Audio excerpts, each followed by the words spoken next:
तो गाइस मैं हूं अंकित और आप देख रहे हैं रेसलिंग फैंस नेटवर्क। तो भाई अभी जस्ट मैंने ट्विटर पे एक ट्वीट किया एंड वहां पे मैंने क्वेश्चन पूछा है कि जॉन सीना के हील टर्न से बड़ा आने वाले टाइम में डब्ल्यूडब्ल्यूई क्या कर सकती है। आपको क्या लगता है कि इससे मैसिव क्या हो सकता है जो जॉन सीना के हील टर्न को आउट साइन कर दे। अब मुझे मालूम है कि आप में से 95% 99% लोग बोलेंगे कि लेसनर का रिटर्न, लेकिन डू यू रियली थिंक कि लेसनर का रिटर्न एक्चुअली में सीना के हील टर्न को आउट साइन कर देगा, जो कि पिछले 20 साल में कभी भी नहीं हुआ। एंड लेसनर तो अभी शायद 2-2.5 साल पहले भी थे डब्ल्यूडब्ल्यूई के अंदर। तो थोड़ा सोच समझ के बताना कि आखिर ऐसा क्या हो सकता है जो कि जॉन सीना के हील टर्न को आउटसाइन कर सकता है। शुरू करते हैं हम लोग अपनी बात को सबसे पहले ट्रैविस स्कॉट से। तो भाई ट्रैविस स्कॉट का थप्पड़ कभी भी कोडी रोड्स अपने करियर में भूलने नहीं वाले। भाई ये चीज इतनी ज्यादा फनी थी भाई कि out of all people rock, John Cena सबने अटैक किया, लेकिन सबको दूर हटाओ तुम, कोडी को रोड्स को अगर किसी ने जोरदार थप्पड़ मारा भाई तो वो ट्रैविस स्कॉट ने मारा। भाई ट्रैविस स्कॉट वहां पे थे क्यों, पहले कौन से साइड क्वेस्ट को कंप्लीट कर रहे थे पता नहीं, लेकिन वहां पे थे, वो ब्लंट जला रहे थे, जॉइंट फूक रहे थे, वहां पे ट्रैविस स्कॉट थप्पड़ लगा रहे थे कोडी को। Like what the hell was going on their भाई। अब यहाँ पे ट्रैविस स्कॉट का वो थप्पड़ कोडी को बहुत महंगा पड़ गया भाई। कोडी रोड्स इंजर्ड हो गए हैं सीरियसली। मतलब हंसी आ रही मुझे, लेकिन भाई किसी की इंजरी पे हंसना नहीं चाहिए। मैं कोडी की इंजरी पे नहीं हंस रहा, मुझे इस चीज पे हंसी आ रही कि ट्रैविस स्कॉट ने किया भाई। आप देख सकते हो कि डेव मेल्जर की तरफ से भाई रिपोर्ट आई है रेसलिंग ऑब्जर्वर रेडियो में। ट्रैविस स्कॉट रिपोर्टेडली इंजर्ड कोडी injured Cody Rhodes during John Cena's heel turn at WWE Elimination Chamber. Cody, अरे I'm sorry यार, मैं बनावटी नहीं हंस रहा भाई। Cody Rhodes got hurt and I'm pretty sure it was Travis Scott that did it. I heard he had a busted eardrum and a black eye. तो कहना यहाँ पे भाई डेव मेल्जर का कि ट्रैविस स्कॉट ने एलिमिनेशन चेंबर में Cody roads को इंजर्ड कर दिया। कोडी को जो थप्पड़ लगा था भाई ट्रैविस स्कॉट ने, उसके बाद कोडी रोड्स का जो ईयर ड्रम है भाई वो शायद फट गया, पता नहीं कुछ तो हो गया, चोट आई उसमें, जिसके कारण कोडी रोड्स को भाई सुनने में दिक्कत आएगी। प्लस भाई कोडी रोड्स को ब्लैक आई भी एक मिल गई, यानी कि उनके आंख पे भी अब आपको धब्बा मिलेगा जब आपको कोडी रोड्स देखने को मिलेंगे। ये कह रहा है किसने भाई, ये कह रहा है ट्रैविस स्कॉट ने। लिटरली भाई वो थप्पड़ इतने जोर से मारा था ट्रैविस स्कॉट ने, फचाक भाई, इतने दूर तक आवाज आई थी। लोग जो बैठे थे, जनता जो बैठी थी वो बोल रही थी डैम भाई ये क्या है भाई, ये पागल वागल हो गया क्या।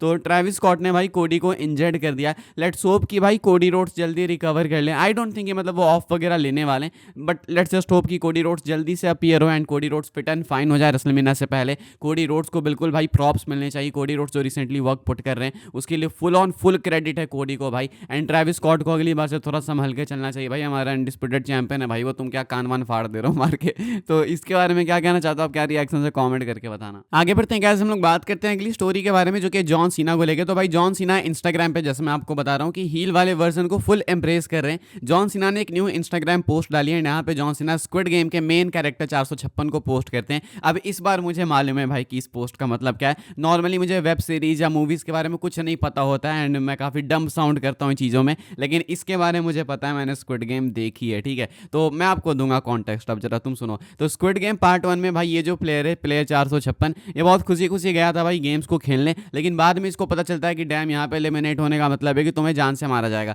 उसके बाद स्क्विड गेम 2 में ये वापस जाता है, ये स्क्विड गेम 1 ऑलरेडी जीत चुका था, 2 में वापस जाता है भाई। एंड इसे इस बार पता है कि भाई गेम्स में क्या होता है, लोग एलिमिनेट कैसे होते हैं, तो ये बचाने जाता है लोगों को। एंड इसके बाद जब भी जाता है तो फोटो शूट में काफी सीरियस फेस लेके जाता है। बेसिकली पहले ये बंदा काफी हंसने खेलने वाला बंदा था, उसके बाद वो अपने एक्सपीरियंसेस के बाद काफी सीरियस हो गया। तो जॉन सीना भी शायद कुछ ऐसा दिखाना चाहते हैं कि वो पहले फेस थे, काफी अच्छे थे, लेकिन अपने एक्सपीरियंसेस के बाद लोगों को बचाने के लिए या फिर कुछ भी बोलो, जॉन सीना को सीरियस होना पड़ा एंड जॉन सीना को हील बनना पड़ा। देखा तुमने, मैंने स्क्विड गेम देखी है भाई, मैं कुछ सीरीज देखता हूँ भाई, मैंने एलिस इन वंडरलैंड या बॉर्डरलैंड आई गया, मैं गलती हूँ, मैंने वो भी देखी है भाई। ये ऐसी वाली सीरीज में देखता हूँ, फ्रॉम देखी मैंने, अभी मैं अंडर द डोम देख रहा हूँ। तो ऐसी इस वाले जोनरा की कोई सीरीज है फिक्शनल टाइप की तो तुम मुझे कमेंट करके बताना भाई, ये ऐसी ऐसी सीरीज मुझे पसंद आती है। फिलहाल भाई जॉन सीना स्क्विड गेम का रेफरेंस देके अपने हील टर्न को कुछ इस तरीके से डिफाइन करते हैं। आगे बढ़ते हैं गाइस, हम लोग बात करते हैं अंकल हाउडी के बारे में। तो भाई अंकल हाउडी हमें मालूम है कि इंजर्ड है, इसलिए वाइट 6 हमें टेलीविजन पे नहीं देखने को मिल रही है।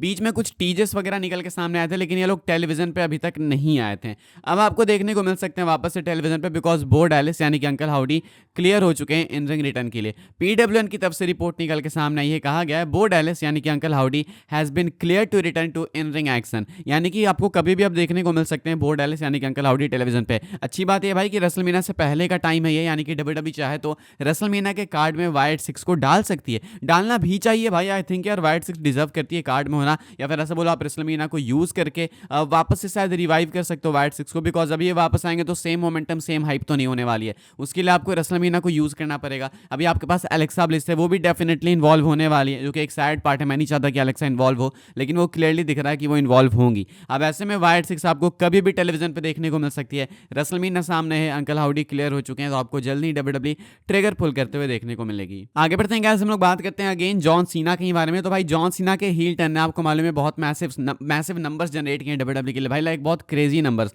जॉन सीना नंबर्स पे नंबर्स ड्रॉ किए जा रहे हैं, एंड डब्ल्यूडब्ल्यूई ने भी इसको मंडे नाइट रॉ में दिखाया। अभी मैं आपको एक और न्यू डेटा दिखाता हूं भाई, आप देख सकते होगे, यहाँ पे कहा जा रहा है John सीना's heel turn at Elimination Chamber has now garnered over 215 million views across WWE social platforms in just 36 hours. It has setted multiple records for WWE social media, a history changing moment. तो कहना भाई कि John Cena का जो heel turn है ना भाई elimination chamber में जो हुआ, इसने 36 घंटे के अंदर अंदर भाई 215 मिलियन प्लस व्यूज क्रॉस कर लिए WWE के ऑफिशियल सोशल मीडिया प्लेटफॉर्म्स पे। सारे रील्स, सारी यूट्यूब वीडियो, सारे ट्वीट, सब कुछ काउंट किया जा रहा है यहाँ पे, एंड सब मिला के स्टार्टिंग के 36 घंटे में भाई 215 मिलियन व्यूज से ऊपर इन लोगों ने जनरेट किए, यानी कि जॉन सीना का जो किलर हील टर्न था भाई, ये डब्ल्यूडब्ल्यूई के लिए बहुत ही प्रॉफिटेबल साबित हुआ। इसीलिए मैं आपसे क्वेश्चन पूछ रहा हूं भाई कि इससे मैसिव डब्ल्यूडब्ल्यूई क्या कर सकती है, लाइक इससे मैसिव क्या हो सकता है कि भाई जो जॉन सीना के हील टर्न को आउटसाइन करे एंड इतने क्रेजी नंबर्स जनरेट करे। क्या लगता है आपको, कमेंट करके बताना एंड ढंग से सोच के बताना। आगे बढ़ते हैं गाइस, हम लोग बात करते हैं अपनी आखिरी स्टोरी के बारे में, जो कि फिनोमिनल वन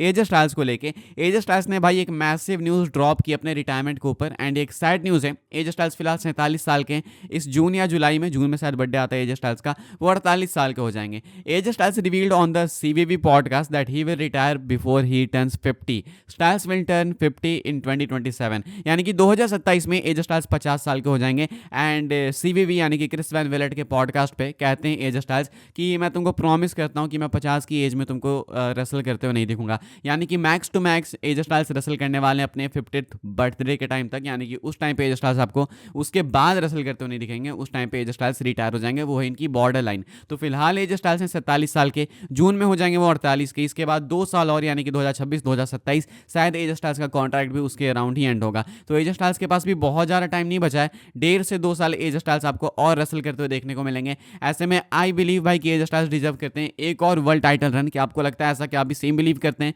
कमेंट करके बताइएगा जरूर से। एंड इस वाली वीडियो के लिए भाई ये सारी अपडेट्स थी, आई होप्स आपको इन्फॉर्मेशन मिली हो तो वीडियो को लाइक करें, शेयर करें, सब्सक्राइब करें चैनल को, ताकि आने वाले टाइम के अंदर आपको और भी डब्ल्यूडब्ल्यूई की news information time to time जानने को मिलते रहे। फॉलो कर सकते हैं आप लोग मुझे इंस्टाग्राम एंड ट्विटर पे, लिंक आपको मिल जाएगा डिस्क्रिप्शन में। वहाँ पे भी मैं डब्ल्यूडब्ल्यूई का ही कंटेंट पोस्ट करता हूँ, इंस्टाग्राम पे रील्स एंड ट्विटर पे भाई ट्वीट्स वगैरह, तो आप दोनों जगह फॉलो कर सकते हैं, मुझे ज्वाइन कर सकते हैं व्हाट्सएप चैनल को, उसके भी लिंक है डिस्क्रिप्शन में। मिलूंगा मैं आपसे अगली वीडियो में, तब तक के लिए good bye, thanks for watching.